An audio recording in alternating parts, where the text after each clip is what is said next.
if you could go back in time to your undergrad and know what you know now, um, what skills do you think engineering students should start developing now as an undergrad if they want to work in a field similar to yours? We're speaking of communication, and I look at GD&T as Wait, what is it? uh, dimensioning and tolerancing for drawings, actually Okay, being able okay. to help put your technical drawings out there. It is, I look at it as another language that you need to learn. Um, I live in North Carolina, and if I have a supplier that is making something in Beijing, we do not speak the same language.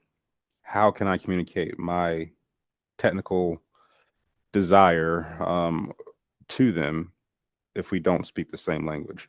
And the answer is this middle language of geometric dimensioning and balancing GD&T on your drawing. So as an engineer, you create drawings that are for your parts, and you communicate the intent of your drawing, the constraints of your drawing, um, positional tolerance, whatever that may be with GD&T. It is, in my opinion, another language that it's an engineering based language that you may speak a different verbal language than I do, but if I give you this drawing, you still understand what my intent is, and it is the way that we communicate in a technical way for components of. I can send this to any supplier. They should be able to understand what I'm saying, even though there's no words here. Based on the numbers, the symbols that are here, they should understand what this means and my intent of this design. That is another form of communication that I think is extremely important to have. It takes time to develop that skill set. And for engineers that are going through school now, I would say don't dismiss that class. Do not put it away as something in symbols. You will need that, and that will take you very far. Having a good hold on that early on, because that is a form of communication in a technical sense. You can have the best design ever, but if you cannot communicate that, it will never come to fruition.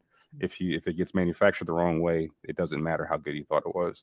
If the slot for this new pin comes in crooked, everything's gone. So it is so imperative to be able to communicate your intent, your design intent for this third language or a middle ground language between personnel. It's just the way that you can communicate without, obviously there's words on prints, but it transcends language barriers. It's its own middle ground language. So I would definitely, obviously for communication, but just for technical poise and being able to communicate what you're doing and the reason of your design is it's really important.